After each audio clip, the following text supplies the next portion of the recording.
Je vous propose dans cette vidéo de comprendre la différence entre les liaisons fortes et les liaisons faibles à partir d'un exemple concret.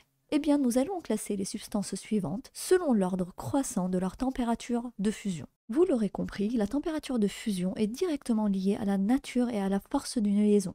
En effet, plus la liaison est forte et plus ça va être difficile de la dissocier. Et plus il faut apporter une température de fusion élevée pour la briser. On va sur un axe représenter la température de fusion qui croît de gauche à droite et représenter également les zones de liaison forte. Donc on imagine que cette zone-là à droite, c'est la zone des liaisons fortes.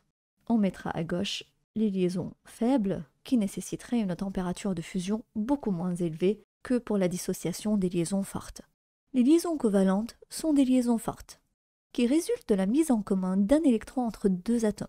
C'est le cas par exemple de l'acide chlorhydrique HCl, dans lequel l'atome d'hydrogène met en commun un électron célibataire qu'il possède avec un autre électron disponible célibataire de l'atome Cl. Ces liaisons peuvent être polaires ou non polaires. Dans le cas du HCl, cette liaison est polaire. Donc un dipôle est créé puisqu'il y a une différence d'électronégativité entre le Cl et l'hydrogène.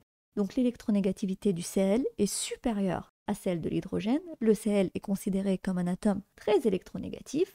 Il va donc attirer vers lui le nuage électronique de l'atome hydrogène. On dit que le Cl aura une charge partielle négative, représentée par le symbole delta avec un moins, tandis que le H aura une charge partielle positive. Cette molécule est donc polaire, elle possède un moment dipolaire qui est représenté par un vecteur dirigé toujours vers l'atome le plus électronégatif. La molécule d'oxygène, dans laquelle les deux atomes d'oxygène font une double liaison covalente, est non polaire, car il n'y a aucune différence d'électronégativité entre ces deux atomes. Donc la différence d'électronégativité est nulle, et donc cette molécule est non polaire, bien qu'elle fait une liaison covalente, donc une liaison forte. Les liaisons ioniques sont également des liaisons fortes. Elles ont tendance à être plus fortes que les liaisons covalentes. Dans le cas des liaisons ioniques, on ne met pas en commun des électrons, mais on aura un transfert d'électrons d'un atome à l'autre. Les liaisons ioniques peuvent avoir lieu à condition d'avoir une grande différence d'électronégativité, donc une variation d'électronégativité supérieure à 2. C'est le cas par exemple du NaCl qui fait une liaison ionique entre le Na+ et le Cl-. On dit que les molécules faisant des liaisons ioniques forment des systèmes cristallins. Eh bien, si on veut aller un petit peu plus dans le détail de ces liaisons ioniques, on va aller regarder le tableau périodique. Si on prend le tableau périodique, une liaison ionique a toujours lieu entre les métaux qui sont situés à gauche de ce tableau périodique et les non-métaux. Donc dans le cas du NaCl, c'est le métal Na qui fait partie de la famille des alcalins qui va faire une liaison ionique avec le Cl-. Donc les liaisons d'un métal de gauche par exemple, le Na+ ici ou encore le Mg2+ ici, avec un non-métal, comme par exemple avec le Cl- et le F-, ayant une différence d'électronégativité élevée, sont des liaisons ioniques. Donc on retiendra métal plus non-métal avec une variation d'électronégativité supérieure à 2, ça résulte en une liaison qualifiée d'ionique, c'est une liaison forte. Ici, j'ai choisi également ce tableau périodique parce qu'il est un petit peu particulier. Chacun des éléments de ce tableau périodique est accompagné de sa propre température de fusion. Nous garderons dans un coin de tête quelques tendances de ce tableau, notamment la température, par exemple, de fusion des gaz rares. Si vous regardez ici, la température de fusion des gaz rares est extrêmement basse, contre des températures de fusion qui peuvent être très élevées pour certains métaux, comme par exemple le molybdène. Les liaisons métalliques sont également des liaisons fortes, mais moins fortes que les liaisons covalentes et ioniques. Ces liaisons impliquent les métaux qui ont tendance à former des ions chargés positivement, comme par exemple les alcalins, Li qui a tendance à former le Li+, et le sodium qui a tendance à former le Na+. En effet, on assimile un métal à un réseau, donc à des noyaux chargés positivement, mais bondés d'électrons prêts à être cédés. C'est le cas par exemple de tous les métaux alcalins et des métaux alcalino-terreux qui cherchent toujours à céder des électrons afin de gagner en stabilité. Nous passons maintenant aux liaisons faibles. Il faut savoir que les liaisons faibles proviennent des forces intermoléculaires, donc des forces qui existent entre les molécules. Parmi ces liaisons faibles, on s'intéresse aux interactions de van der Waals d'un côté, qui recouvrent plusieurs types d'interactions, et les liaisons d'hydrogène. Donc ici, on va s'intéresser à deux types de liaisons faibles. Commençons par les interactions de Van der Waals. Les interactions de Van der Waals recouvrent plusieurs types d'interactions. On va ici en citer 3, comme par exemple les forces de Kissom. Ces forces décrivent les interactions entre dipôles permanents et dipôles permanents. Eh bien, je vais m'expliquer avec un exemple. Je vais prendre le cas de la molécule d'acétone, donc qui est représentée ici par un CH3, COCH3. On va chercher dans cette molécule le dipôle, qui est toujours présent. C'est un dipôle permanent et qui est au niveau de la liaison entre le carbone et l'oxygène. En effet, le carbone est moins électronégatif que l'oxygène, donc c'est l'oxygène qui va avoir tendance à attirer le nuage électronique du carbone vers lui, créant ainsi un dipôle qui sera toujours permanent, toujours présent dans l'acétone. Eh bien, on aura l'oxygène qui va être porteur d'une charge partielle négative et le carbone qui sera porteur d'une charge partielle positive. L'autre dipôle permanent proviendra d'une autre molécule d'acétone qui est présente de façon permanente dans ce milieu et qui possède le même dipôle CO. Eh bien, on peut remarquer qu'il y aura une attraction, donc une liaison faible entre le carbone de charge partielle positive de la première molécule et l'oxygène de charge partielle négative d'une deuxième molécule d'acétone. La deuxième force qui nous intéresse ici, c'est la force de Debye. Ce sont des interactions entre un dipôle permanent et un dipôle induit. Un dipôle est dit induit s'il est toujours créé par une autre molécule.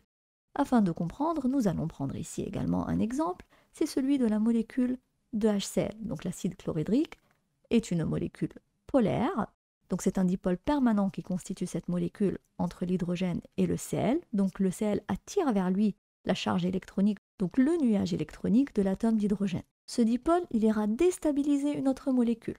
Imaginons qu'une molécule d'oxygène ici se trouve à proximité de l'acide chlorhydrique. La molécule d'oxygène est non polaire, donc aucune différence d'électronégativité entre les deux atomes d'oxygène, et donc le fait d'avoir le HCl à proximité de cette molécule, il va venir déformer le nuage électronique de la molécule de dioxygène, créant ainsi un dipôle dit induit, parce qu'il est tout simplement induit par le HCl. Les dernières forces de Van der Waals intermoléculaires qui vont nous intéresser ici sont les forces de London. Ils ont lieu entre un dipôle instantané et un dipôle induit. Donc un dipôle induit, c'est un dipôle qui ressemble à ce qu'on vient de voir ici dans le cas de la molécule de dioxygène.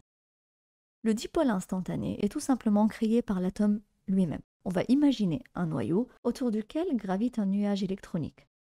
Alors on sait que ces électrons vont graviter dans des zones de l'espace et des fois on va avoir instantanément, dans un certain nombre de cas, une localisation de ces électrons dans des zones précises de l'espace, ce qui va créer des dipôles instantanés. Donc les électrons localisés d'un seul côté vont créer une charge partielle négative qui va avoir tendance à créer un dipôle instantané. On retrouve ces interactions dipôle instantané, dipôle induit, surtout dans les molécules qui ne présentent pas de moment dipolaire. Donc on va les retrouver dans les molécules non polaires, comme les gaz rares, les molécules diatomiques, dioxygène, diazote, diiode, etc. et les molécules polyatomiques mais symétriques, comme la molécule de dioxyde de carbone, la molécule de CCl4 qui est une molécule symétrique. Donc maintenant qu'on a repris les différentes interactions de Van der Waals, on va revenir à la liaison hydrogène. En effet, les liaisons hydrogène sont des liaisons faibles, mais ce sont les liaisons les plus fortes des liaisons faibles. Eh bien, lors d'une liaison d'hydrogène, l'atome d'hydrogène est capable de faire des liaisons H lorsqu'il est attiré par des substances porteuses de doublés d'électrons non liants, comme le fluor, qui a 3 doublés non liants, l'oxygène, qui a 2 doublés non liants, et l'azote, qui possède un doublé non liant. Eh bien, on va prendre l'exemple. Imaginons qu'on a une molécule d'eau, H2O, qui rencontre donc une autre molécule formée d'un atome d'hydrogène avec un autre atome qu'on va nommer l'atome 1. Eh bien, on sait que l'atome d'oxygène de la molécule d'eau a une charge partielle négative. L'atome d'hydrogène de cette molécule aura une charge partielle positive, surtout si A est beaucoup plus électronégatif que l'atome d'hydrogène. Eh bien, on va avoir une attraction entre l'oxygène et l'atome d'hydrogène ici, nommée une liaison H. Maintenant qu'on a pu situer toutes ces liaisons avec leurs forces respectives, on va pouvoir classer tous ces éléments et connaître donc la température de fusion de chacun. Donc on va commencer par la molécule de benzène C6H6. Alors ici, comme on peut le voir, il n'y a pas de centre électronégatif dans cette molécule. Et on sait que l'électronégativité du carbone et de l'hydrogène sont proches, donc c'est une molécule qui est non polaire.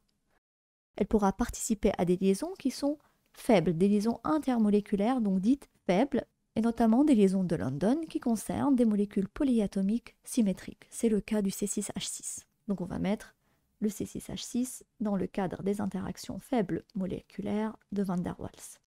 Pour le terce butanol, donc je vais dessiner cette molécule. Donc ici également on est dans le cas d'une molécule organique et comme nous pouvons le voir, l'oxygène il possède une charge partielle négative contre une charge partielle positive pour l'hydrogène. Donc ici dans le cadre de cette molécule, on remarque qu'on a un dipôle permanent donc qui est créé entre l'oxygène de charge partielle négative et l'hydrogène de charge partielle positive.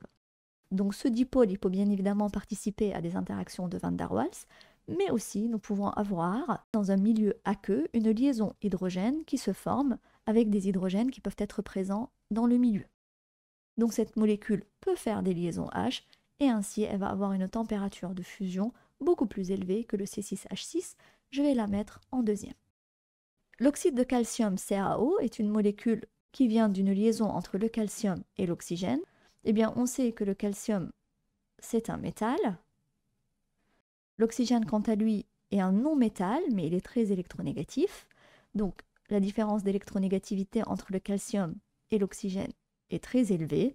Et ainsi, nous avons une liaison entre un métal et un non-métal. Donc, c'est une liaison ionique.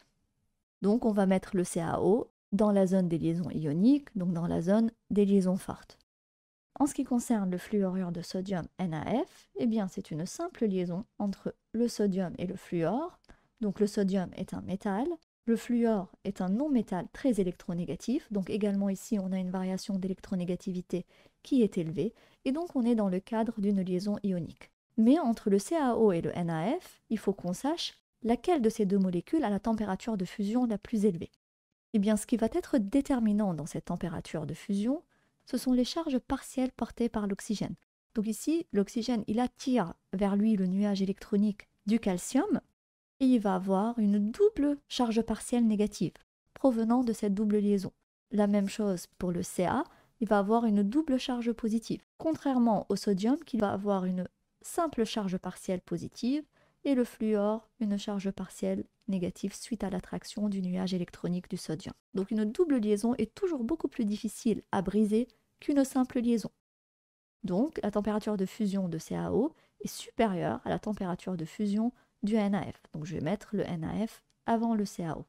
Finalement, le potassium, on sait que le potassium c'est un métal, donc il va participer aux liaisons métalliques.